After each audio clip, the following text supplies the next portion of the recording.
if I've reached out to my instructor and not had a response in about 24 hours, how soon is it to be appropriate to send out another message?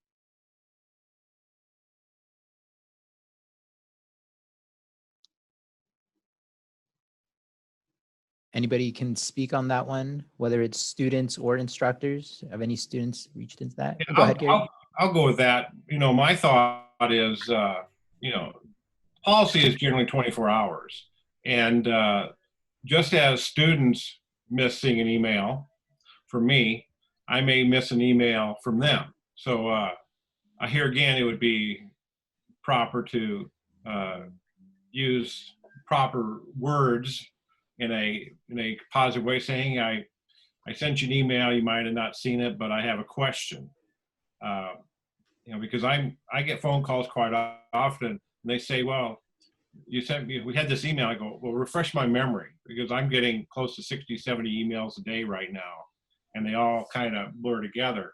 So it's very easy to miss one, just as some of my students, I never got that email, so I said, here it is. I sent it to them again. Oh, so those things happen. But I would think if you don't hear with them in 24 hours, I'd email them again or call them.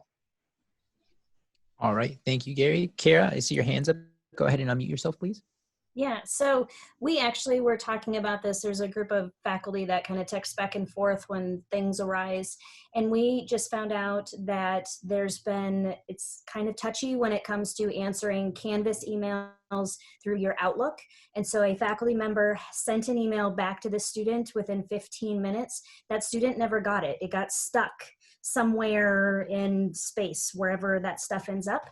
And so I think it's absolutely appropriate, if it's been that 24-hour mark, go ahead and resubmit and say again. You may even forward and just say, this is the email that I sent. I'm not sure that I got it to you. Please get back to me when you're able to. I know that this is a tough time. I know that we're, dealing with a lot of stuff.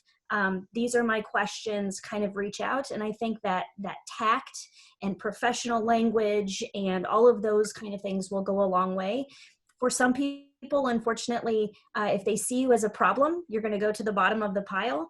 And so don't be a problem. Be easy for them to answer your question, to get a hold of you, to contact you, those kind of things. And so just be as courteous as you can. And it also depends on, when did you send your email? When did you send that out? And, what does that kind of time frame look like? I get a lot of student emails at 1, 2 o'clock in the morning. And so, I may not get back to you until 1 o'clock in the afternoon because of my schedule and how everything goes. And so kind of be considerate of, when did you send? And then when are you expecting that response? Oh yeah, I think teachers across the board are having much more understanding with, getting communication digitally and such, because, they know that we can't be physically communicating like we're so used to. So thank you, Kara, for sharing that. Appreciate that.